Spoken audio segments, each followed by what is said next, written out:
କାଇଁ କହିଦଉନୁ ତ ଭାଇ କି ଗୋଟେ ଗାଡି।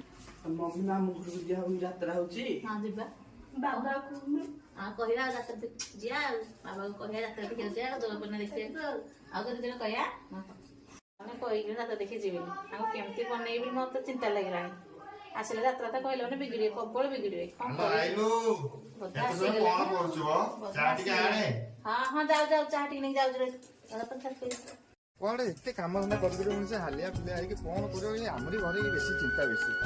ଇଏ କୁଆଡେ ଗଲା ମୁଁ କୁଆଡେ କିଏ ଯାଇଛି ଆଇଛି ଟିକେ ଚାହା ପାଣି ଟିକେ ଦବ ନା ଆଇଲୁ କୁଆଡେ ଗଲୁ ବ କୁଆଡେ ଗଲା କେ ଜାଣି ସେ ଚାହା ଟିକେ ଦବ ନାହିଁ କୁଆଡେ ଦୁନିଆ ମଣିଷ ହାଲିଆ ମାଲିଆ ହେଇକି ଆଇଲାଣି ଖରା ତରରେ ବୁଲି ବୁଲିକା ସେ ଚାହା ଟିକେ ଦବ ଆଣିବାର କିଛି ଅଛି।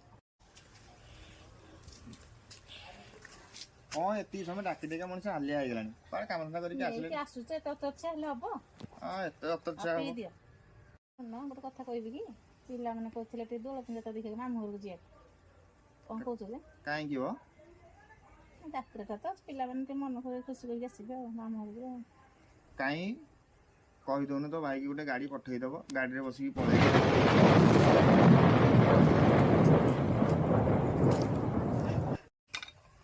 କହିଲା କଣ ଯାତ୍ରା ଯିବି ଗାଁକୁ କାଇଁ ଭାଇ କି କହିଦେଇଥାନ୍ତା ଗୋଟେ ଗାଡି ପଠେଇ ଦେଇଥାନ୍ତା ସେଥିରେ ପଳେଇଥାନ୍ତା କହିଲା ନା ମୁଁ ଯାତ୍ରା ଯିବି।